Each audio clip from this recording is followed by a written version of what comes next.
Hello. It's 597 BC. It's Jeremiah, the prophet, against the house. Literally.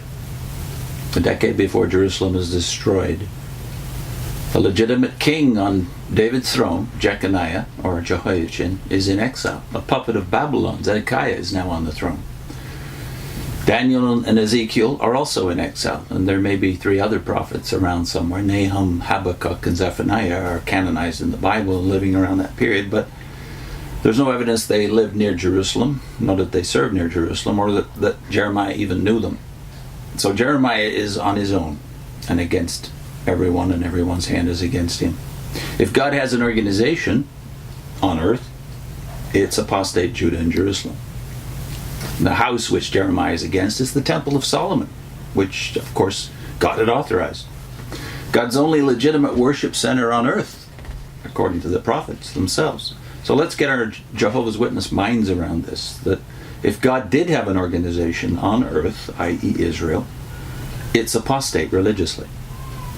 Ezekiel, a contemporary of Jeremiah, says that the unclean thing, the abomination, is right in the temple sanctuary. Read Ezekiel chapter 8, for instance. But so identified has the literal temple become with God and his purposes that Jeremiah is sent by God himself to say this right in front of the temple and to the establishment. This is Jeremiah 7. The word that came to Jeremiah from Jehovah, or the Lord: stand in the gate of Yahweh's house and proclaim there this word and say, hear the word of Yahweh, all you of Judah, who enter by these gates to worship the Lord. Thus says Yahweh of hosts, the God of Israel, amend your ways and your deeds, and I will let you dwell in this place. Don't trust in deceptive words, saying, this is the temple of the Lord, the temple of Yahweh, the temple of Jehovah.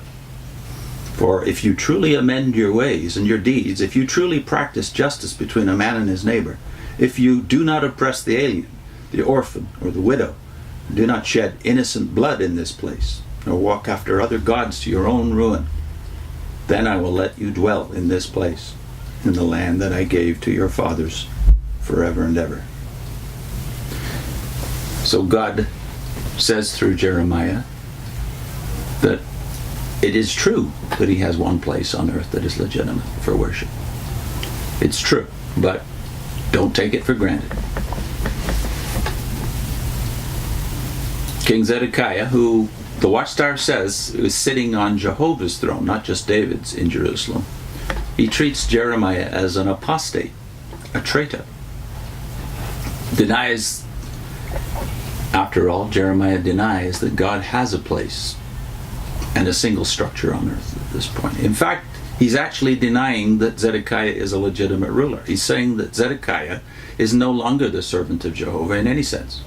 That in fact, and this is where it gets ridiculous from the standpoint of a patriot or a nationalist like Zedekiah, he's saying that Nebuchadnezzar, who after all had put Zedekiah on the throne to replace his relative Jeconiah, he's saying that Zedekiah is a puppet, which he is.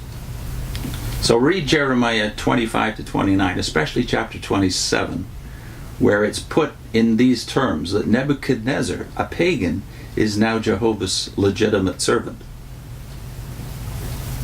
Zedekiah, like Herod, likes to be entertained. He occasionally even gives Jeremiah an audience, but he still lets him live in a pit. So Zedekiah's court, Zedekiah's government, the governing body of Jerusalem and Judah, which the Watchtower says is the only legitimate organization God had on earth at this point, were actually illegitimate, according to Jeremiah 27. However, God still spoke through four prophets. In addition to Jeremiah and Ezekiel, he spoke through Daniel, Habakkuk, Zephaniah, and Nahum in that very generation. So God was still using individuals within the nation of Israel, but he wasn't using the organization. Jeremiah's response to God in the temple, God in the box, God in the bottle, however you think of it, is not that God doesn't exist, but that you cannot put God in your box. You make God too small. Listen to this final word on this very issue from Jeremiah himself.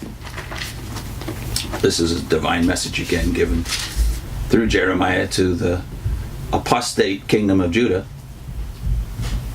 Jeremiah 23, verse 23. Am I a God who is near, declares Yahweh, not a God far off? Can a man hide himself in hiding places so I do not see him? That seems to be a crack, by the way, at the situation Ezekiel is talking about in Ezekiel chapters 8 and 9. That the priests with the abomination in the sanctuary of Jehovah were saying God does not see, God is not here. Can a man hide himself in hiding places so I do not see him, declares Yahweh? Do I not fill the heavens and the earth, declares Jehovah. If you want a terrific book on Jeremiah, I can't recommend one better than this. New International Commentary by John A. Thompson. Book of Jeremiah. As you can see, he goes into considerable detail. So there's lots of good stuff out there. This is the best one I've read so far.